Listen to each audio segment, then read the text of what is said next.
Tous discutent sur Sud Radio, 8h42. Éric Nolot, Guillaume Bigot et vous au 0826 300 300. Je le disais, il y a une montée des colères. Les boulangers en étant le symbole, d'autres artisans aussi, les restaurateurs. C'était le cas pendant la crise du Covid. C'était les restaurateurs notamment. Il y avait d'un côté aussi les soignants. Donc il y a aussi les soignants de nouveau et les médecins même dans la rue. Aujourd'hui, certains disent aussi à propos des boulangers, on y reviendra peut-être dans un instant, mais je veux connaître un peu votre avis à tous les deux sur cette montée des colères, jusqu'où elle peut aller. Certains disent, oui, les boulangers... c'est un mouvement, je schématise très vite, mais d'extrême droite, quoi. Éric Nolot. D'abord, pour les colères, elles ne sont pas toutes de la même nature. Ouais. Il y a des colères qui viennent de très loin. La déliquescence du secteur hospitalier, par exemple, ça fait des années que des alertes étaient lancées. Les restaurateurs et les boulangers, c'est lié à des crises plus récentes, la crise du Covid et la crise de l'énergie. Mais je comprends pas très bien cette assimilation des boulangers à l'extrême droite, parce que la crise de la boulangerie... Le poujadisme, oui, quoi. Oui, c'est ça, mais la crise de la boulangerie, c'est quoi? Il y a d'abord un drame qui est la faillite en elle-même de milliers de petits commerces. Ensuite, il y a un enjeu territorial. Il y a des coins en France où la boulangerie, c'est l'un des derniers commerces, ou peut-être le dernier commerce. Et ensuite, je regrette, mais tradition, c'est pas un vilain mot. Civilisation, c'est pas un vilain mot. La baguette, c'est un symbole de la France. Je vois pas en quoi c'est risible. Elle a été inscrite au patrimoine immatériel de l'UNESCO. Ça fait partie d'un art de vivre. Moi, je trouve ça très bien de pouvoir manger du bon pain, d'aller chez un boulanger. Je trouve que ça fait partie de la qualité française. Si maintenant le mot tradition égale extrême droite, si le mot civilisation française égale extrême droite, alors oui, le problème des boulangers est d'extrême droite. Moi, je ne le crois pas. Ouais. Guillaume Bigot. Il ne a pas échappé que un des grands gimmicks, un des grands réflexes pavloviens de la classe dirigeante, quand vous la critiquez, c'est de mobiliser les valeurs républicaines. Vous êtes contre les valeurs républicaines, en dehors du pacte républicain. Et quand vous grattez cette notion, vous découvrez quoi? Vous découvrez qu'en fait, il s'agit, dès lors que vous contestez le fait de brader les intérêts français au profit de l'Allemagne, de détruire la démocratie directe au profit de cette espèce de folie bureaucratique européiste, où il n'y a plus de démocratie directe, puisque vous votez pour des gens qui n'ont plus le pouvoir de décision, si vous contestez ça, autrement dit, si vous en appelez aux racines de la démocratie de la République, on vous dit que vous êtes contre les valeurs de la République. Après, les gens, on dit, sont en colère. Ah bah oui, ils sont effectivement, puisqu'il n'y a rien de plus inique quand vous êtes victime de quelque chose, on vous arrache votre démocratie, parmi d'autres choses. Et après, on vous reproche d'être contre la démocratie, puisque vous luttez contre ça. Mais il n'y a rien qui rend plus fou que l'injonction contradictoire. Et si on revient sur les boulangers, évidemment que les boulangers sont complètement fous, puisqu'ils ont choisi un métier où ils voulaient être indépendants, sont des artisans, c'est une trace aussi d'indépendance, et maintenant ils en sont réduits à quémander des aides. Pourquoi? Parce que le gouvernement s'est lancé dans une folie absolument délirante de marché européen d'électricité, parce qu'il a fermé les centrales nucléaires, parce qu'il n'a rien prévu, et qu'ensuite, maintenant, ils en sont réduits à tendre la sébile, et en plus ils se font attaquer et traiter d'extrême droite. Je comprends qu'ils soient fous, oui. Ouais. Non mais dès qu'il y a des mouvements de contestation, de colère, souvent on dit qu'il y a de la récupération. C'était le cas avec les gilets jaunes. On verra d'ailleurs demain s'il y a, puisqu'il y a un appel de nouveau à manifester, s'il y a une mobilisation ou pas. Mais à l'époque aussi on avait dit les gilets jaunes, oui alors c'est d'extrême droite. Ou après on avait dit c'est d'extrême gauche. Donc il y a toujours une instrumentalisation. Oui, mais enfin il faudrait savoir. Soit on reproche aux politiques et aux politiciens de ne pas s'intéresser à la vraie vie des gens, et s'ils le font, c'est de la récupération.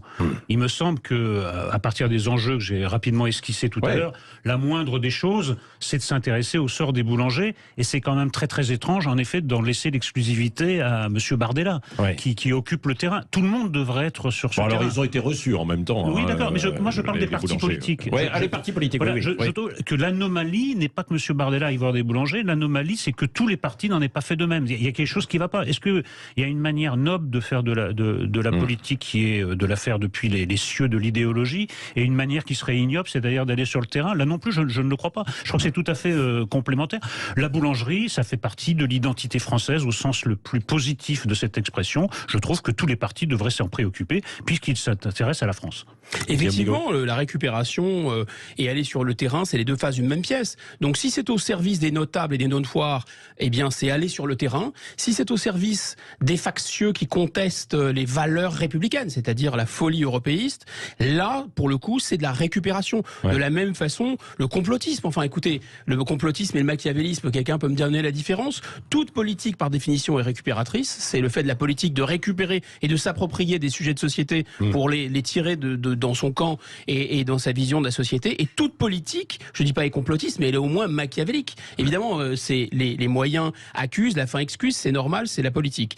Mais je veux revenir un instant sur ce marché européen de l'électricité et pourquoi finalement la France est dans le pétrin, les boulangers en particulier, et pourquoi voilà la France part en miettes avec ce marché de l'électricité, sans faire de mauvais jeu de mots. Parce que, tout simplement, imaginez cette folie consistant à dire EDF, ce sont les seuls à pouvoir produire de l'électricité nucléaire, et donc on a fabriqué ce marché européen de l'électricité. C'est comme si vous étiez le seul dans un village à avoir un four justement pour cuire du pain, et donc l'Europe va vous intimer l'ordre de jouer au marché. Et vous êtes le seul à pouvoir faire du pain avec un four. Grosso modo, à d'autres. Vous allez vendre vos baguettes à prix coûtant, et les autres vont vous les revendre, et il va y avoir comme ça toutes sortes de spéculations, en plus avec le problème de l'entretien, le problème de la fermeture des centrales, et en plus avec une mauvaise anticipation. C'est bancal, c'est mal fichu, ou même le gouvernement le reconnaît. Mais le pire, dans un contexte où vous allez en plus là avoir des sanctions contre la Russie qui vont faire élever le prix du gaz, et comme mécaniquement ce mécanisme aligne le prix de l'électricité sur le prix du gaz, tout ça c'est une folie totale, et donc on reproche ça aux boulangers alors que c'est totalement le fait des dirigeants. Si nous laissons de côté l'idéologie, il y a une seule question qui vaille. Est-ce que la boulangerie, le sort de la boulangerie, de la restauration, des petits commerces en général, c'est un sujet ou pas? Moi, je trouve que c'est un sujet. Est-ce qu'il faut s'en occuper? Oui. Est-ce qu'il faut s'en occuper en allant sur le terrain, en demandant aux gens ce qu'ils vivent, la réalité, sortir de la théorie, sortir de l'idéologie, essayer de régler le problème? Est-ce que c'est un sujet? Oui. Donc, réglons-le et laissons l'idéologie de côté. C'est un sujet, mais c'est un sujet pourquoi? C'est un sujet parce que des décisions ineptes ont été prises. Bien sûr. Mais sinon, ce ne serait pas un sujet. Ça doit être un sujet jusqu'au bout. Oui, 0826 300 300. Vous avez la parole aussi. C'est Patrick de Fréjus qui est avec nous. Bonjour Patrick. Bonjour Patrick. Bon, à ce sujet des boulangers, vous ajoutez, je crois, la réforme des retraites, etc. Et évidemment, tout cela embrase un peu le pays, quoi.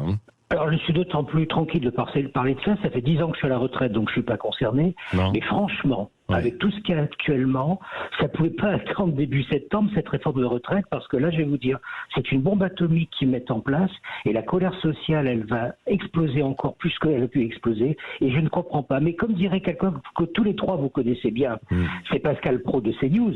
C'est les petits hommes gris qui sont au pouvoir. C'est ça le problème. C'est qu'on a des énarques qui ont décidé des choses dans leur bureau, ils jouent au Monopoly, ça c'est fort, mais ils jouent au Monopoly en disant tiens, on va faire ci, on va faire là, on va jouer. Je pense. Bon, là, vous résumez rapidement, mais oui, je comprends. Je comprends ce que vous voulez dire, quoi. Mais je crois que les petits hommes gris, les énarques français, n'ont pas le pouvoir. Ils ont une oreillette, en l'occurrence, il y a d'autres petits hommes gris qui s'appellent les marchés financiers, les détenteurs d'obligations françaises, les gens qui prêtent à la France, qui s'endettent de plus en plus, qui s'endettent à cause du Covid, qui s'endettent maintenant à cause de la crise énergétique mal gérée.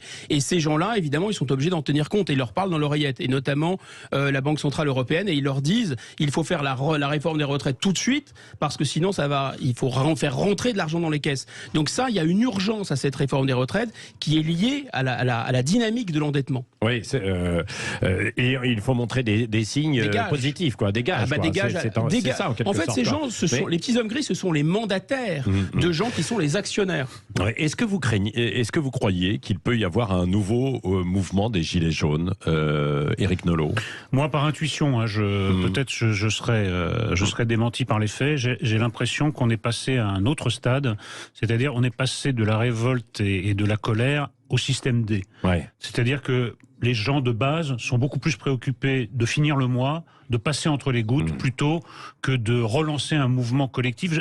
D'ailleurs, ce sort de remake des Gilets jaunes n'a pas l'air de faire recette déjà sur les réseaux sociaux. C'était quand même né sur les réseaux sociaux. Or, il y a assez peu d'écho par rapport à la première mouture. Sur la page Facebook, il y a, évidemment, 700 personnes à peu près. 700 personnes, et en plus, comme c'est la crise économique, et comme le mouvement est à Paris, ça coûte très cher de monter à Paris manifester, donc ça joue pas du tout dans le sens d'une mobilisation collective. Nous avions l'une des figures historiques des Gilets jaunes qui était en direct tout à l'heure avec nous, à 7h10, hein, Maxime Nicole, qui nous disait lui-même que évidemment il avait toujours énormément de gens qui le suivaient, mais lui-même n'allait pas manifester et il pensait que c'était, il a tenu le même raisonnement que le vôtre, hein, Éric Nolot. 0826 300 300, il y a un nouvel appel pour venir discuter avec vous, Éric Nolot et Guillaume Bigot. C'est Isabelle qui nous appelle de la région parisienne. Bonjour Isabelle.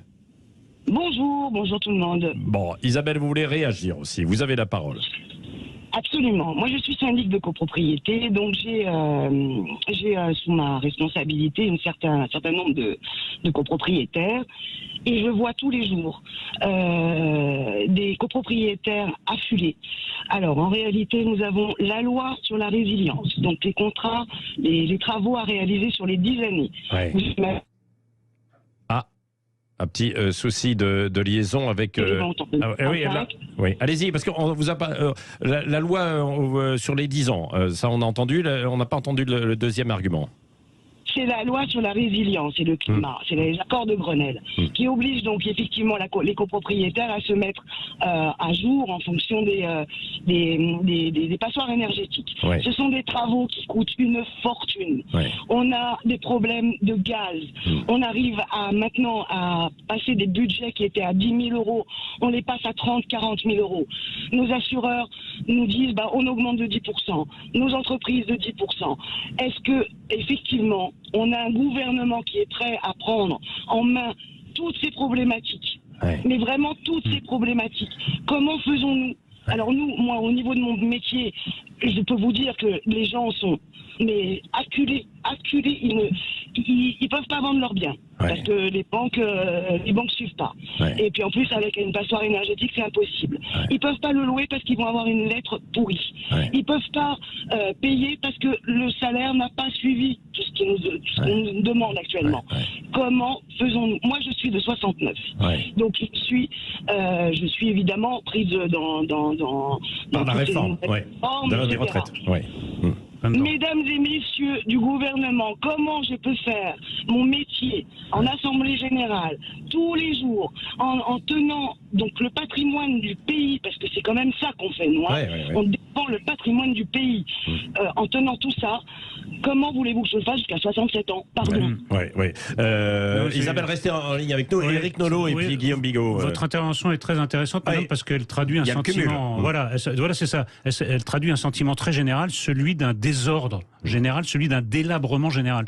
Et l'un des grands enjeux, c'est est-ce que le gouvernement va y répondre par des rustines, c'est-à-dire des mesures d'urgence, ou alors tout refaire du sol au plafond, refaire le système, repartir sur de nouvelles bases, parce qu'on a l'impression que c'est tout le système qui est en crise et qu'une mesurette par-ci par-là ne réussira pas à retourner la situation. Mais on a un discours qui est rodé, une critique qui est qu'on entend comme ça tout le temps, c'est-à-dire que c'est le terrain, la réalité du terrain, face à des gens qui sont déconnectés, qui ont d'idéologie, qui sont des technocrates. Ok. Mais moi, je pense que c'est beaucoup plus profond le problème. C'est-à-dire qu'en fait, c'est pas le terrain contre les gens en haut. Ils sont pas fous, ils se connaissent bien les problèmes, les enjeux aussi du terrain. C'est pas le sujet. Le sujet, c'est que ils ne rendent plus compte aux citoyens, puisqu'en fait, ils sont l'apparence des élus. C'est le Canada Dry de la démocratie.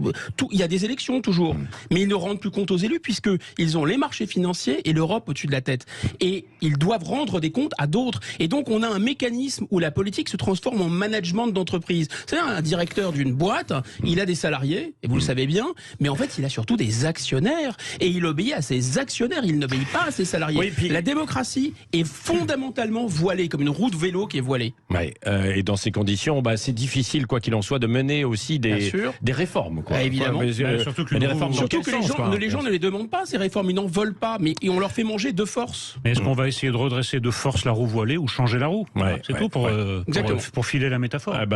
On termine effectivement avec cette métaphore et c'est une bonne image. Merci en tout cas, merci Isabelle. Tiens, Isabelle, je vous offre des bons d'achat là pour 50 € pour le comptoir avec un K.com où il y a de l'épicerie fine venant du Pays Basque, foie gras, piment d'Espelette. C'est pas la sobriété sur Sud. Moi, je suis du Pays Basque, ça me parle tout ça. Espelette, piment d'Espelette. Absolument. C'est pour vous, ma chère Isabelle.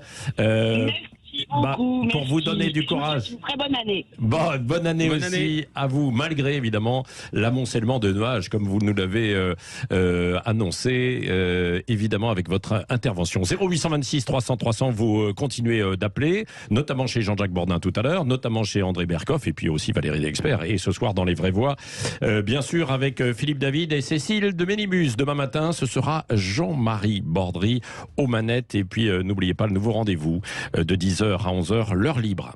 Michel Onfray et Stéphane Simon.